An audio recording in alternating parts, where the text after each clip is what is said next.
Hello and welcome everyone, and thanks for joining us for a new episode of Let's Talk About Data Show. In our show, we discuss all database related stuff, data related stuff, and streaming and data analytics as well.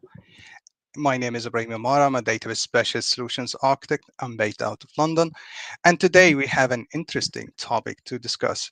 We'll be talking about simplifying data lakes at scale with Amazon S3 tables, which is a new feature that we have announced recently at the last reInvent. And talk about this feature, I'm pleased to be joined today by Anupriti and Fernandra to discuss this topic. Anupriti, would like to give our viewers a brief about yourself? Yeah. Hey, hi everyone. Thank you for joining in. I'm Anupriti Varade. I'm a senior product manager with Amazon S3. I focus on data lake workloads, very recently onto S3 tables and also access management features in S3. Very excited to Perfect. be here. Fernandra. Thanks, Ibrahim, for hosting us. Hello, everyone. My name is Panindra Uliaragoli. I'm the product manager for Amazon Data Firehouse. Been with AWS for 3 years. I'm excited to be here talking about the new integration that we did with S3 tables. Perfect. Thank you so much. And before starting, let me just show you something. So this nice photo, I've taken it earlier for a group of foxes in my garden, actually. And believe it or not, London, they are so common in London, foxes. So as you can see, they are enjoying their time, damaging the lights of my garden. But yeah, so let us know where you are tuning in from. If you have any nice visitors like those who are visiting your garden. So yeah. Fernanda, by the way, where are you based? I'm based out of Palo Alto, California. Okay, so I think you are also able to see some wild animals there. Of course, yes. Okay, what about you, Anupriti? Seattle.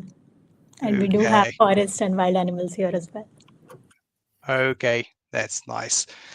Okay, so back to our topic, simplifying data lakes by using Amazon S3 tables. And let me ask you this, Anupriti, first. What's Amazon S3 tables? Yeah. So, Amazon S3 tables is a new storage that we launched at reInvent. It's a purpose-built storage for storing tabular data sets. Um, in general, like it's a new bucket type called table bucket. Mm-hmm. And all the tables stored within this table bucket are of the format Apache Iceberg. Mm-hmm. And S3 provides additional specific features that help you optimize performance and help you store these tables securely Okay, within this that's bucket. nice. That's nice. So the idea of using the S3 tables is to store the data, or as by my understanding, of course, is to have like a metadata in order to store the data in a tabular format, right? That's Iceberg. Yes, that's how Iceberg open table format works. We can chat about that as well. Yes, please. So what do you mean by iceberg? Awesome. So, for very long time, customers have stored their structured data sets, analytical data sets in S3. And since early 2000s, with the beginning of like big data and Hadoop workloads, customers have started storing these data sets into an Hive table format, or primarily like Mm-hmm. Parquet format has been much common.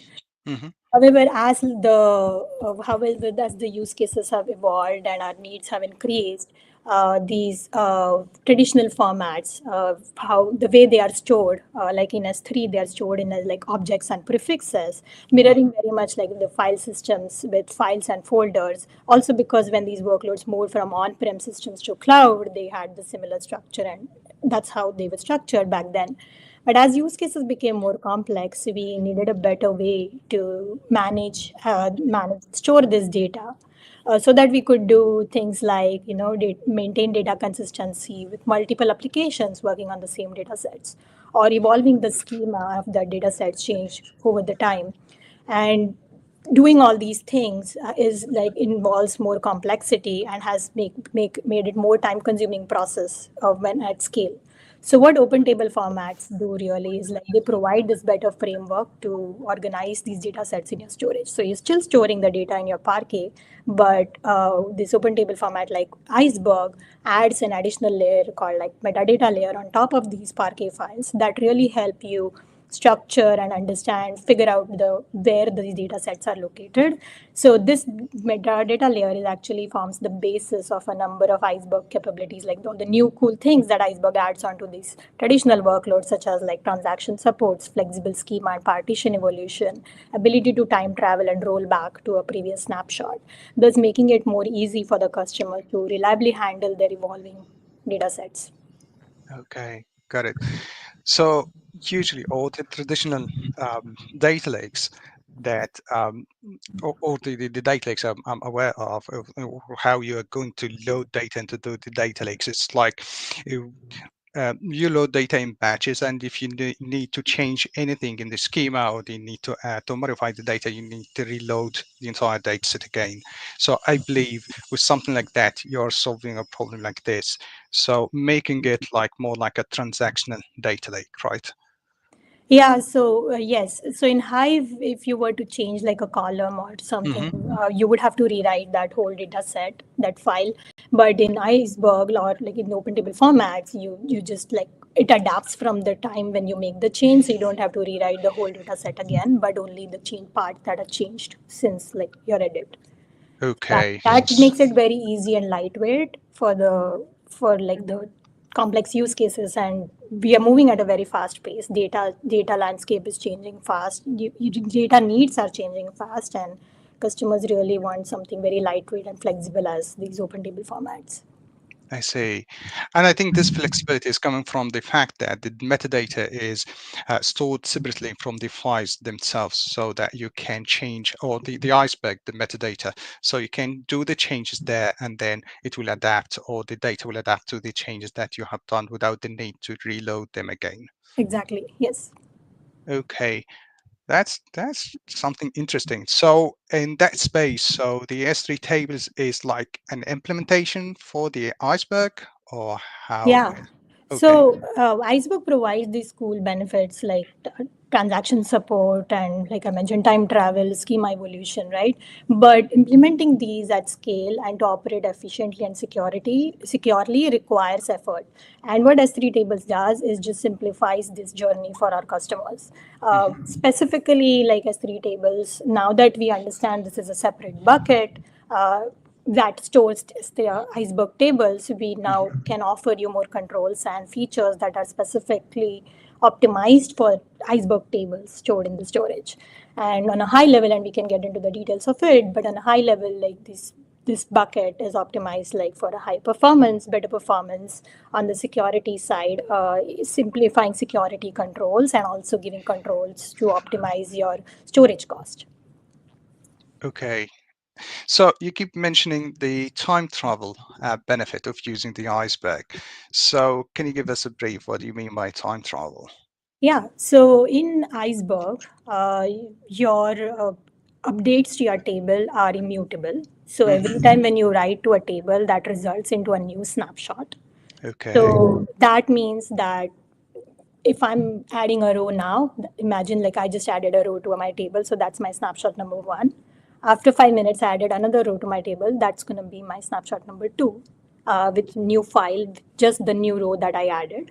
And after 10 minutes, I add another row, then that's going to be snapshot number three with the third file with the another row. Now, if I want to go back and see what was my table state 10 minutes before, that was when I only had two rows in it, then I could go back to that particular snapshot. It has a snapshot ID. You can go back, like select that particular snapshot and view those two rows. And if you want to view the latest, then you could just do like select star onto that latest onto the table, and it gets the latest snapshot. So that snapshot ID really helps you time travel back from based on where you want to go, how back you want to go. Okay. So it's more like a transactional database or a relational database in this case. Yes, yes, relational. Okay. So you keep snapshots of the different changes, and then based on the snapshot ID that you are specifying while querying the data, then you'd be getting that snapshot or that point in Point in time. time. Yes. Okay, perfect. And so will also the S3 tables will simplify the management of these snapshots as well. Yeah. So yes. So what happens is, like I mentioned about snapshots, like Iceberg, the edits are immutable. So over the course of time, you end up accumulating all these snapshots, and also, so you may not need to have. You may not have a need to keep all the snapshots. You would most likely, many of our customers refer to like the latest snapshot, or maybe have a requirement to keep like last 5 or 10 snapshots, depending on your business use case requirements. But beyond that, you're not going to refer to the previous snapshot. So you really need to continue to maintain, like remove those snapshots so that you empty, like free up your storage, optimize your storage cost, because if you're not going to use it, why to keep it? The other aspect of this immutable nature or immutable rights is that you also see cases where you have these individual data files and metadata files, which are resultant from a failed commits to the table, which are no longer referenced into this metadata of the table, which means that in your, whenever you're using this table, you're never going to access these unreferenced files. So now that those objects are just sitting into your bucket, again occupying your storage, but you're never going to use those. So that's also where you want to continue to clean up, and that process is called unreferenced file cleanup. So S3 table performs these maintenance activities like snapshot management, specifically snapshot expiration, and unreferenced file cleanup automatically by default. And customers have an option to change the policy. It's a policy driven configuration, so customers have option to change that policy and change the settings configurations to better suit their business needs. Okay, that's great, because without doing that, then you'll have to do it manually and keep tracking of all of the snapshots and all the files that you are not using, or else they will, as you mentioned, they'll start to accumulate there and consume storage, and then of course will incur cost as well. Yeah, yeah. So that we talked about on the automated, like on the cost optimization side, but S3 tables also performs like has certain features on the performance side, specifically like the just like snapshot expiration and unreferenced file cleanup. S3 also performs automatic compaction onto your objects in your bucket. And again, compaction in a very plain, simple terms, combining multiple small files into larger files. But how that plays into picture is that, again, customers use Iceberg and like analytical data sets for a variety of use cases. Many of those use cases require real-time updates to these tables, which result into multiple small files for that particular table. And then when you have more files, and you try to run a query, you have more files to scan and to read for a particular query data set. But when you compact, your number of files needed to query or to open or access to serve a particular query reduces, thus helping you reduce your overall end-to-end query performance. So S3 tables performs that compaction automatically behind the scenes. Again, similar to the other two aspects, customers have option to change the policy and configure the target optimal size for their files, but S3 does it automatically behind the scenes for these use cases. So that's on the maintenance side, but also on the performance side, the bucket also comes with a higher TPS, transaction per seconds, compared to our general purpose bucket. It's about 10x higher TPS compared to our general purpose bucket, which allows customers to access these applications at scale without worrying about running into any slowdown or performance query slowdowns issues. Okay. Just before continuing with this, I just want to go through some of the comments. We have viewers from Saudi Arabia, from Chicago, from India, from all over the world, actually. And of course, we have Lydia. Lydia is one of our regular hosts. She will be supporting our viewers over the chat. So if you have any questions and anything, just let us know. And Lydia will be also sharing some links, some useful links related to the topic. And yeah, so back again to the topic. And before talking more about the benefits of the S3 tables, I believe that one of the benefits of having or using a cloud native service is the seamless integration of that service with the other services as well. And I believe this is the case in Amazon S3 tables because, okay, I can have a lovely service, but how easy it is to load the data into the S3 tables. So when it comes to loading the data or streaming the data to the S3 tables, I believe there is like a native integration between something like Kinesis and S3 tables, right? Yeah. Phanindra? Yes, yeah. So just to clarify, Firehose has been renamed as Amazon Data Firehose, so it's not Kinesis Data Firehose anymore. So Okay. just to clarify that. Yes, just to briefly give a quick overview of what Amazon Data Firehose for some of our audience. So it's a streaming service that captures real-time streaming data, right? And from various sources and delivers to destinations such as data lakes, data warehouses, and analytical data stores, right? And so Firehose is a fully managed and serverless service, right? Which means customers don't have to worry about their infrastructure, or they don't have to worry about capacity planning, or they don't have to develop any code or manage any code, right? Which completely eliminates the operational burden they otherwise would have incurred, right? And also, Amazon Data Firehose makes it very easy for customers to capture this and deliver to destinations within few steps. This is what we are going to show in the demo, right? How easy it is to set up a stream, to capture a real-time streaming data and deliver to S3 tables. I just want to add to the Sure. integrations. I know we talk about Firehose, which is awesome, by the way, for our joint customers. We like S3 tables is also integrated with other AWS services. In fact, to your point about getting started, so when you go create a table bucket in console, you have an option, one-click option to integrate with AWS Analytics services right up there. And once you opt into it, all of your table buckets within that region and account are available for use in AWS Glue Data Catalog and AWS Lake Formations and any other AWS services that works with these with AWS Data Catalog. Okay, that's great. And for that, so the Amazon Data Firehose is now one of the targets for the Firehose is the S3 tables, right? That's correct. That's what we Okay. announced during the event, yes. Okay, that's great. Okay, so back again to that topic, because I know that you mentioned, Anupriti, that the Amazon S3 tables will facilitate querying the data, same as you are, or similar to what you're doing using an SQL statements or something like that. But we know that for a service like Athena, for example, it can do this directly without the need to create S3 tables on top of the files, right? So, but I believe the main difference between that and S3 tables and using Athena directly to query the files is the benefits that you mentioned to have the schema that you can that's flexible, that you can change, you can add data, you can do a snapshot query to different snapshots of the data of the same data that you have.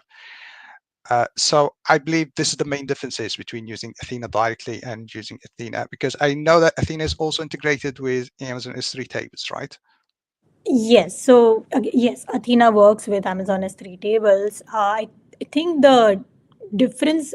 Were you citing the difference between general purpose bucket and a table bucket, or for Athena, or I probably confuse your question. Yeah, I was saying that because Athena, you can directly go and have some like files, Parquet files installed Yes. in an S3 bucket, and you start query them. There is no need to create S3 tables on top of these files in order to start query the data. But you will be losing the other benefits of using the S3 tables, right? Yeah, so I think I would attribute those differences to really a difference between querying a standard file like a Parquet file or a CSV file in Athena that it allows to querying an Iceberg table, regardless of where it is stored, because Athena Yeah. supports Iceberg as well, and many of our customers store Iceberg tables in general purpose bucket as well, and it works just as fine as it does for S3 tables. Okay. Uh, we have a question regarding the event notification. I know that for the S3 buckets, we have some that can trigger something based on the events. So I believe at the end of the day, it's a traditional bucket with some extra benefits on top, right? Or some extra feature. So does it support event notification similar to General Web's bucket? Not yet. So it is still so S3 table bucket is like powered by object storage, so it's similar to general purpose bucket, but it's also a new bucket type, which means it has Okay. a different set of features and configurations that we have built into it. So we still are Okay. working through increasing more feature support on this new table bucket type. Okay, perfect. Thank you. Okay, so back again to the use cases of a feature like this.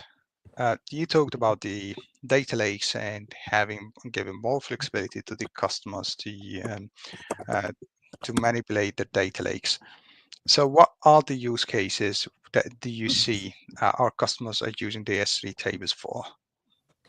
Yeah, I mean, there are a variety of use cases, primarily in like analytics, machine learning, and AI. But if I were to like pick three most common use cases, I would say one first would be the financial transaction data. Like we have many financial institutions storing data. Think of like like market data, stock trades, inflation information, some other data points about the economy, and they store that information, use Iceberg for time travel to access historical snapshots, and also like for back testing the trading algorithms. And now with the three tables, they could actually not only just store it, but also access it like across AWS Analytics Services to quickly analyze this data over Athena, like we discussed, or AWS QuickSight as well. The other use case that we have seen very commonly from the customers is on like from the advertising technology companies who use it to store massive amounts of clickstream data, and that's where I think the Iceberg's flexible schema really helped, so that they could adapt to their data structure, their table schema as the new event types get added, and also continue to use other features like time travel to analyze this detailed analysis of the ad campaign across different periods of time.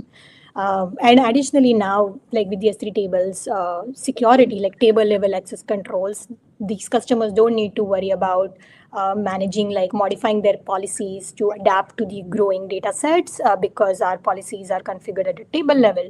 And they don't need to worry about which prefixes those data that these new event data sets are being stored, because S3 takes care of that behind the scenes.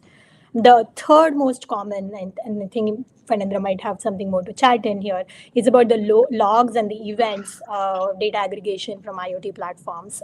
Just think of like streaming data coming in from like sensor and events occurring at the edge. Some of the most common ones would be something like think of a car telemetry information, or information coming in from manufacturing floor, like systems and devices, right, in the space factories.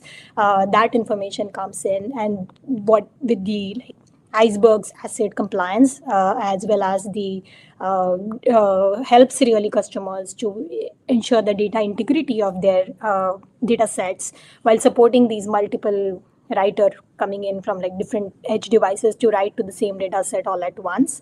And then also S3 tables compaction really helps them optimize those small edits, frequent granular writes into larger files, so that overall they improve their query performance as well.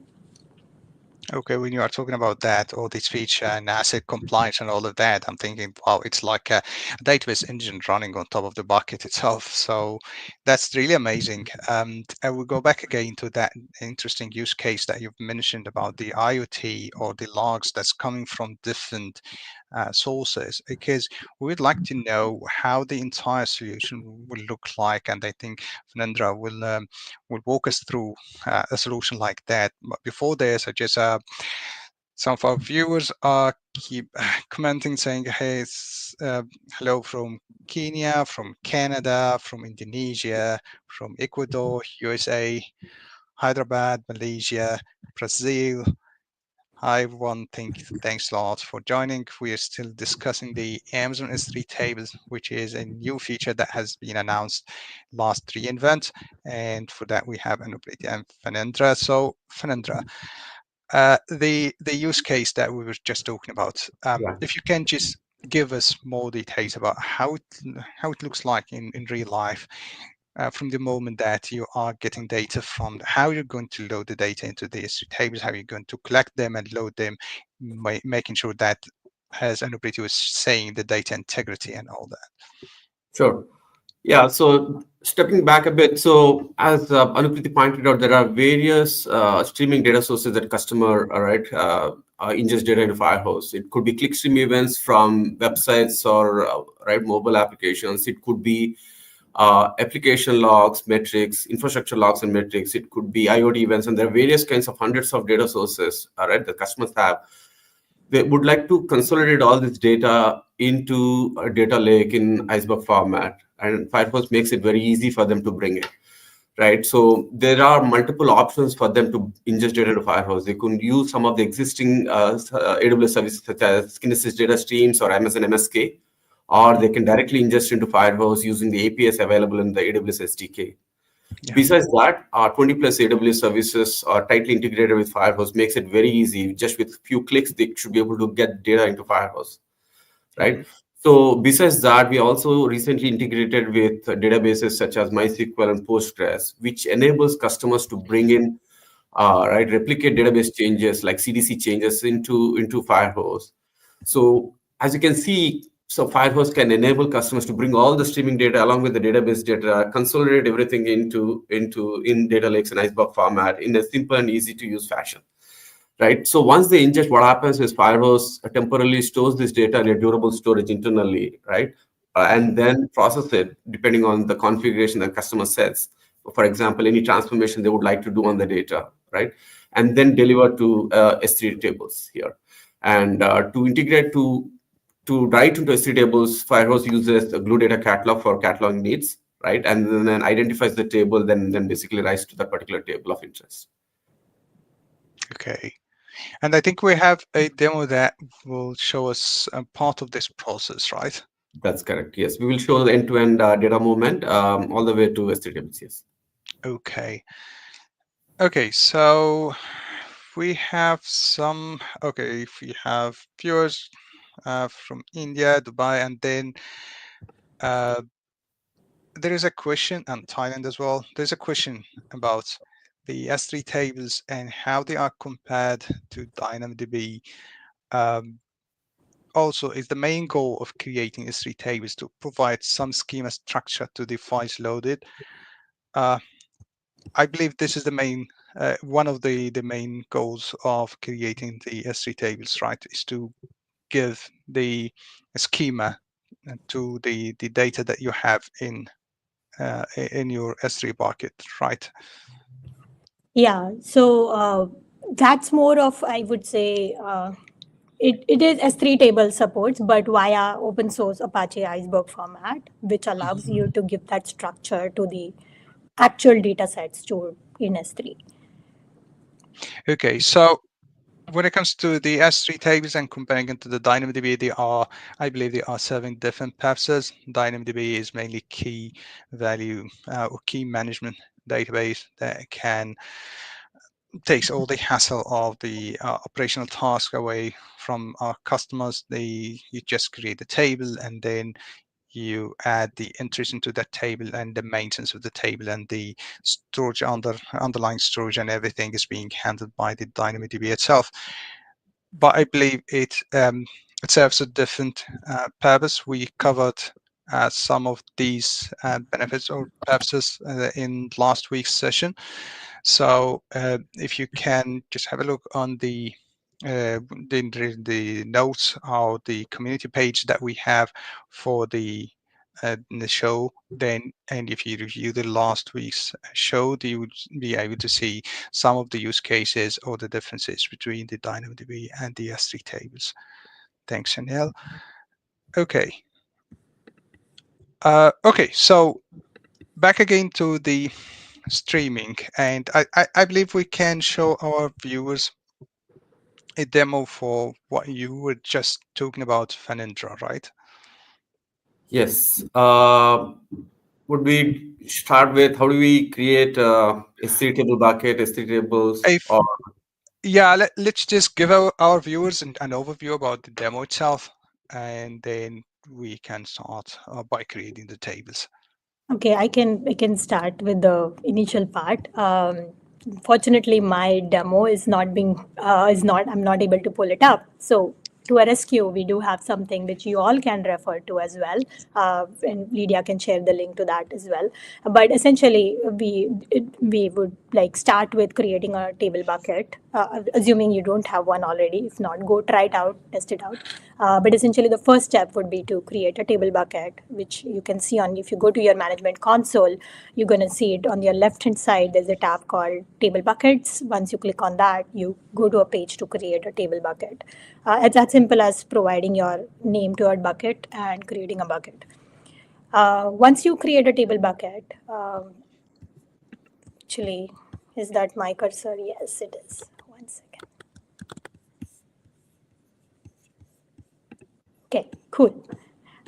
So yeah, this is where I mentioned about specifying your bucket name and then just clicking create. If you're creating a bucket for the first time, you also get an option to enable integration. This is the same integration that I was talking about with AWS Analytics Services, which is currently in preview and should be going GA very soon. But once you do this, this integration is turned on for all your table buckets within the same region and same account. So now my bucket is set. The next thing that I need to do is the namespaces, create a namespace within a table bucket. So one of the unique things about this table bucket is that we have this table bucket has tables as a new resource. So every table has its own Amazon resource name. And we also introduce a logical construct called namespaces that allows you to group tables within these different groups. So namespace, so before you create a table, you need to have a namespace.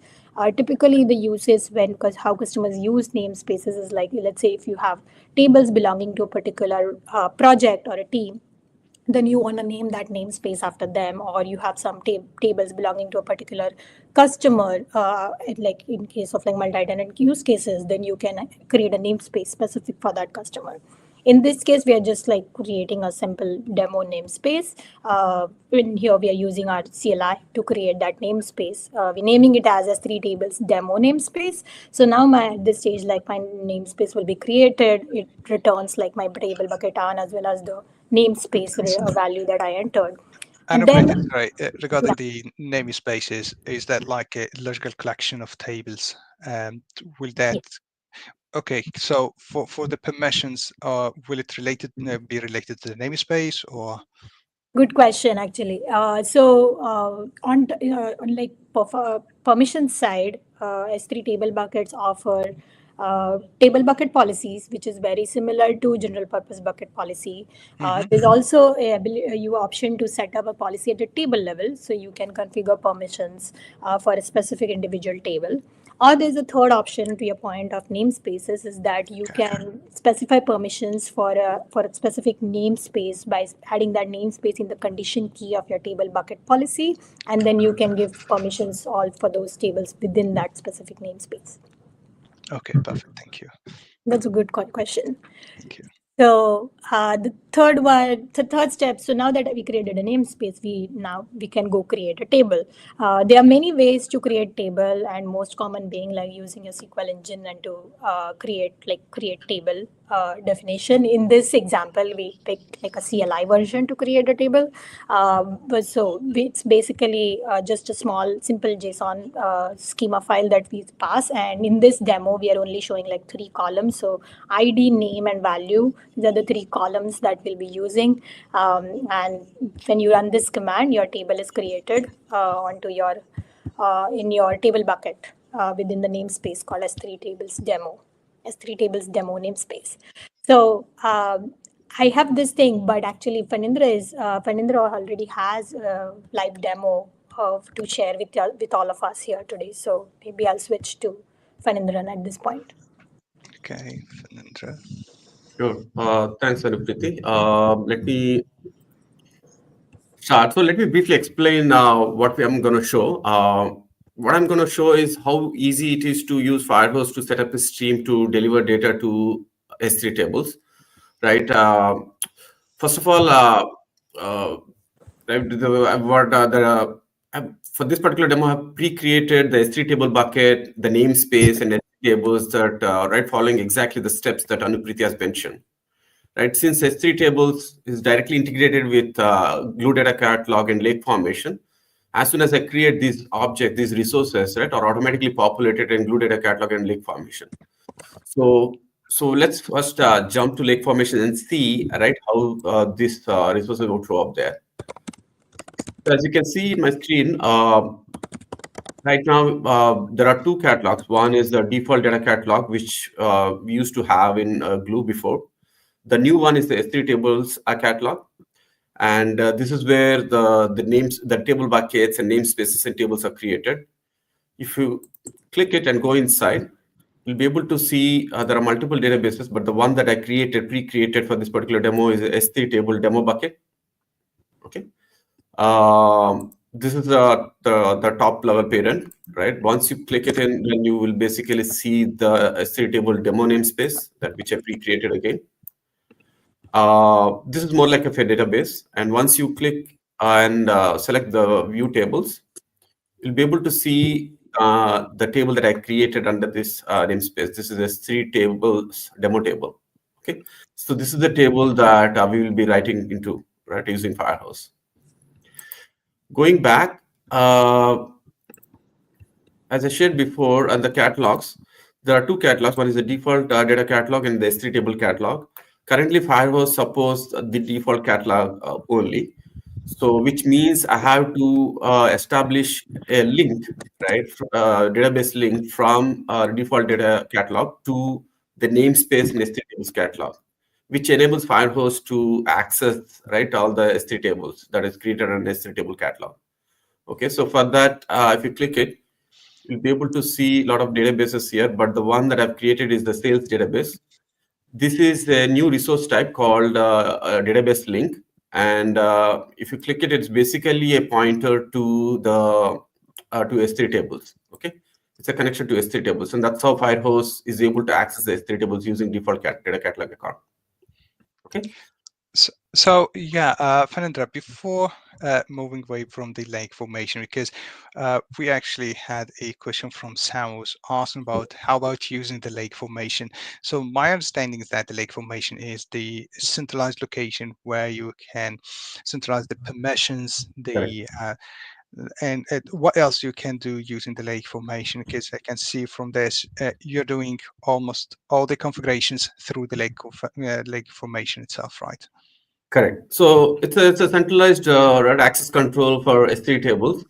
So Firehose is also integrated with lake formation, which means you can specify granular access permissions, right? Which tables and columns a Firehose can access to and write into. And same goes outside of Firehose too, right? If you have any tool, a particular user, if you want to give granular access, right, on a particular S3 table or a column and certain set of columns, you should be able to do that using lake formation, right? And that's the beauty of it. Otherwise, earlier before this integration, you would have to give up access to all the tables because you can't do at a granular level. Okay, that's great.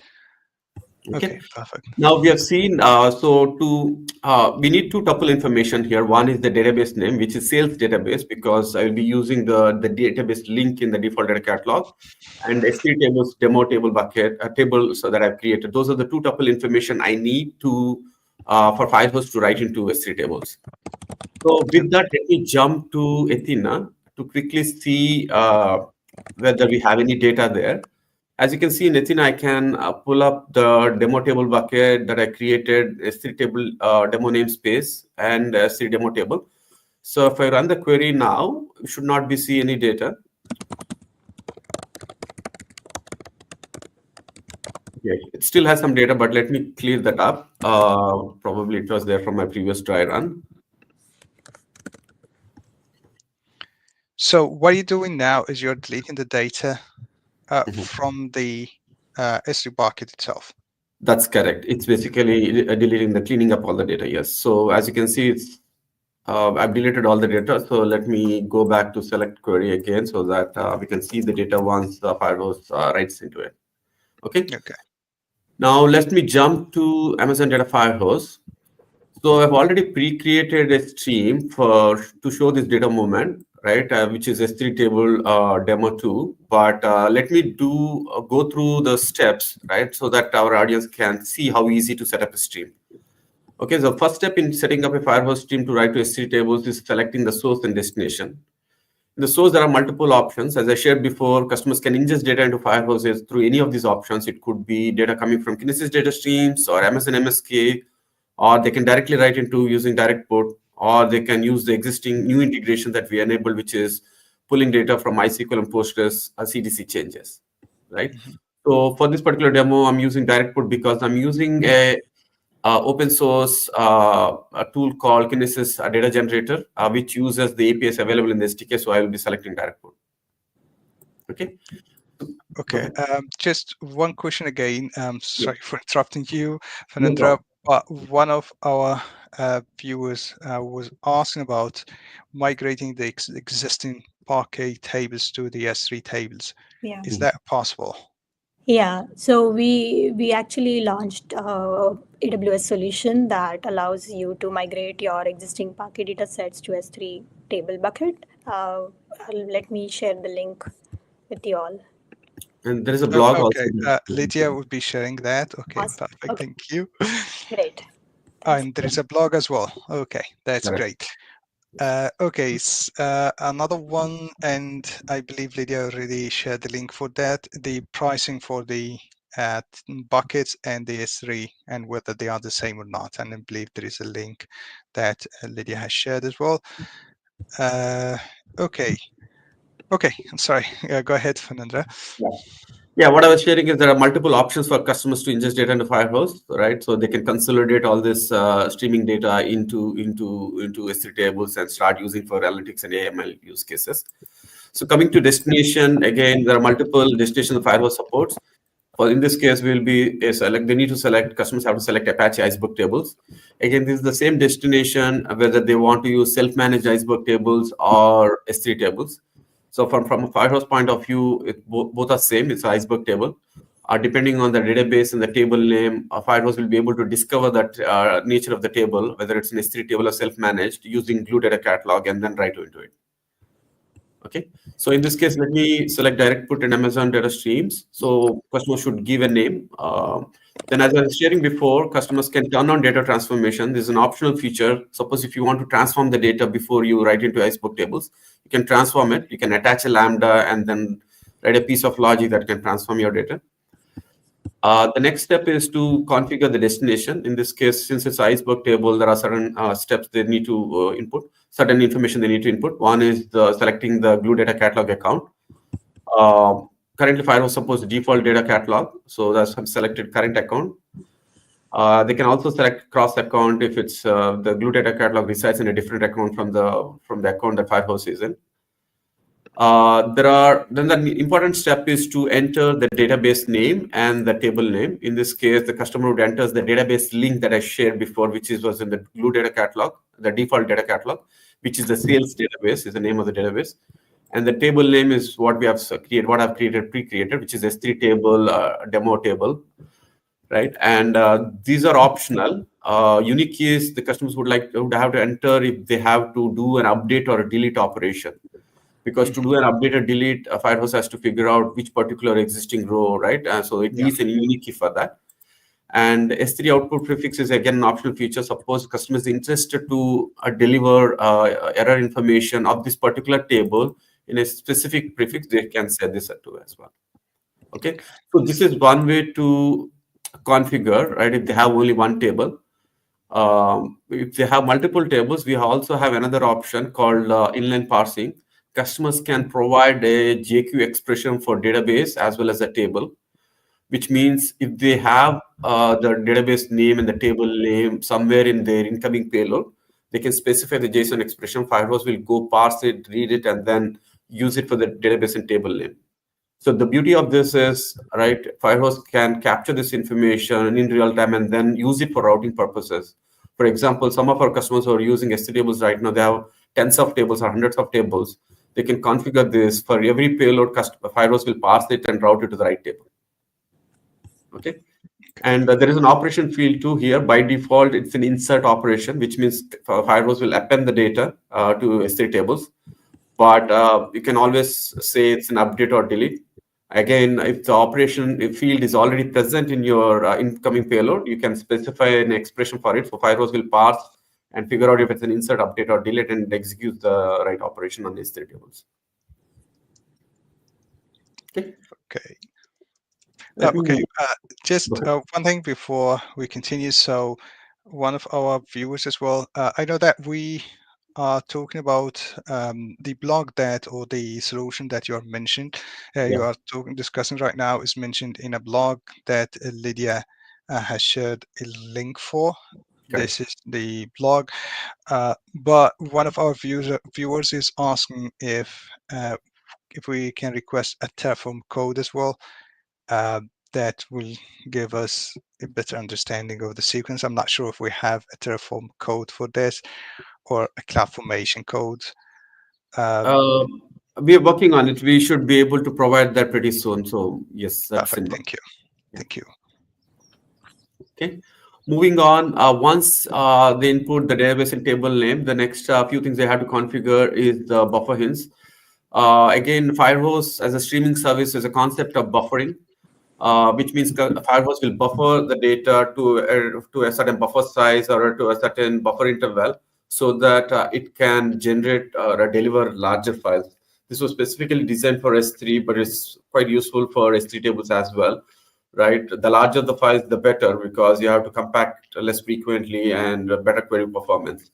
So again, there are different kinds of use cases we are seeing. Some customers would like, they don't have low latency use case, they would like to have larger files so they can compact less. Some customers have real-time use cases, so they can set up a buffer interval as 0 seconds, which means Firehose will not buffer any data and it will deliver data as soon as it gets it. Actually, on this note, there are also like some use cases where customers don't want to take it too long to insert the data, but are okay if like S3 does compaction behind the scenes. So we optimize the file size while they continue to ingest data and consume the data parallelly. So the buffer field is super important, or it plays a very key role into like in your specific use case, and it really depends on what is your tolerance level for like how much is your wait time for ingesting data, as well as how soon you want to read your data from the source. So that means that you're controlling the buffer, whether with the size or the interval. So whatever is being had first, then it will be flushed. Okay. That's correct. Okay. And depending on the use case, customers can use this knob right to their need. And as Anupriti pointed out, with S3 tables, it makes it easy. They don't have to worry about any table optimizations. It takes care of the compaction behind the scenes. You just deliver data at the rate you want. Yes. Perfect. Thank you. Then then the backup settings. This is for in case of failure, Firehose can't deliver the data right to S3 tables, then the data is backed up in an S3 error bucket that is configured. Moving on, and finally the IAM role. So Firehose assumes an IAM role on behalf of the customer and then access the glue data tables, right, and as well as S3 tables, glue data catalog as well as S3 tables. This particular role, customer has to pre-create it and then configure it here. This particular role should have all the right permissions to access the glue data catalog as well as S3 tables. Again, S3 tables is also integrated with Lake Formation, so just this IAM role is not enough. Right. If you follow the blog, you need to give specific permissions for this IAM role in Lake Formation, giving permissions to access certain tables so that Firehose can write into those tables. Okay. So this is how, and then click create file source stream. As you can see, there are a few inputs they have to enter. Probably in a minute or two, they can create a stream and get going. Perfect. Okay. And for this demo, what I did is I'm using a pre-created stream, which is S3 table demo 2. Okay, and let me briefly share there in the configuration. If you see here, I've configured my database as sales database and the table as S3 tables demo table. So this is the table that we will be writing into. Okay. And selected my source as direct put and destination in Apache Iceberg table. So Okay, so this is what we have seen so far. So let me jump in interest of time to the Kinesis data generator. This is an open source based tool, which can generate sample streaming data and can ingest into Firehose directly. For this demo, I've selected the region is US East 1 where my Firehose stream is created. And this is the stream that I shared, S3 table demo 2. And this is the table schema, right, that we created with, as Anupreet pointed out in the blog, there is three key value pairs, right? And this is the data that it will be inserting into. So let me go and click send data. So it will start pumping data into Firehose. It will take few seconds to show up in S3 tables. So while it's happening, let me briefly explain the flow. The Kinesis data generator is generating sample streaming data into Firehose, and Firehose is picking it up and putting in a temporary durable storage. If there is no processing needed, since I haven't configured any transformation, since I said there is no buffer interval as 0, which means it is not buffering any data, it receives it and it immediately sends to S3 tables by figuring out what table it is using Glue Data Catalog. Okay, that's what is happening behind the scenes. Now let's jump to query editor and see the data made it.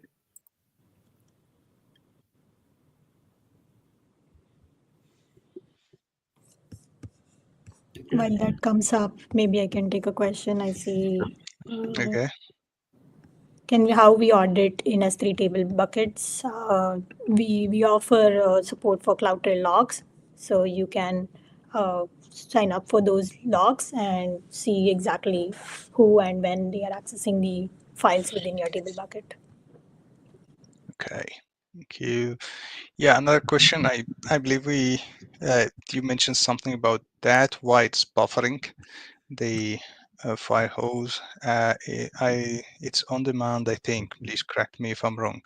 So you mentioned that you have control over the buffering, whether you want to do the buffering or not based on your use case, right? That's the config. Sorry, the question is about the buffer interval that we just saw, correct, Ibrahim? Yes. Yes, so that's the configuration that they have to do, and it's a knob they have control on, and they can set up based on their use case. Yes. Perfect. Thank you. Actually, while Phanindra is we are generating this data from Kinesis data generator, you can also see into your dashboard on Firehose where you can see if the data has started coming in. So there are certain graphs, maybe Phanindra you can show, which shows exactly whether the data has come in into the stream yet or not.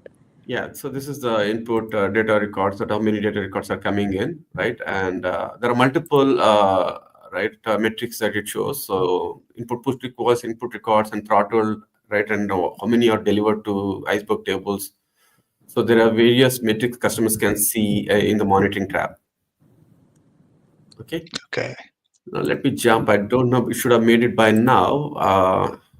As always, the demo. Yeah, that's the good thing about the live demos, or what proves that they are live demos. Yeah, it's supposed to show up by now. I don't know what happened, but ideally you should have seen the rows that you saw before, right? And yeah, but that's how you will basically deliver data to S3 tables here. Okay, I perfect. think, Phanindra, if it makes you feel better, my demo couldn't pull up before the session. So yours still came up. I had everything set up, but yeah. Sorry. Yeah, cool. Back to you. Okay. Yeah. Okay, thanks. Thanks so much, Phanindra, for the demo. And Anupreet, I know that we announced this feature around reInvent last year, but since that time, I believe there are some new options have been added to the feature, right? Yeah, I mean, we launched at reInvent, and we launched it with limited features. So our focus is to add more and more features useful specific for tables or analytical data sets in S3. So since then, when we launched, we actually just launched it into 3 regions. But since then, we have added support across about total 11 regions now. So there's a page on our documentation that talks about different regions and also increase the quota. So when we first initially went live, we had about 100 tables within our table bucket limits, but obviously we know that's very less to begin with. So we increase the quota for tables from 100 to 10,000 tables per table bucket. Wow. So now, like, you don't need to worry about those running into those limits for your tables within a table bucket. And also, we also introduced the migration solution, which we just shared in the chat, that helps you move your Parquet Hive-based data sets from general purpose to this table bucket. And we have an exciting roadmap ahead. We are continuously talking to our customers. Feel free to share your feedback to directly with me or Fernandra offline, or via Ibrahim and Lydia in the channel here. But we're excited to get these new things and solve more problems, listen about the feedback from the customers, and continue Yeah, to. and I believe this is usually the case for all the services that we have for AWS. It's all based on the feedback that we are receiving from customers. We are continuing to enhance and add more features and options to them as well. And for one of our viewers who was asking about the recording for the session, I believe Lydia already shared the community page link for the show. So you can, through that community page link, you can go through all the previous shows and you can see all the different episodes, including this one as well. So Anupriti, Fernandra, I'd like to thank you so much for your time today. Thanks a lot for the information that you have shared with us about this interesting feature that has been announced recently. And thank you so much for your time. And for our viewers, thank you so much for tuning in for this show. And we'll be waiting for you next week, 8 a.m. Pacific time, 4 p.m. Central European time, 3 p.m. UK time. We will be discussing a new topic about building graph RAG solutions using Bedrock knowledge bases and Neptune analytics. So please tune in next week. We'll be waiting for you. Fernandra and Anupriti, again, thank you so much for your time. Thank you so much. Thanks. Thanks, Ibrahim, for hosting us. It was a great discussion. Thank you. Thanks to all our viewers, and see you next week.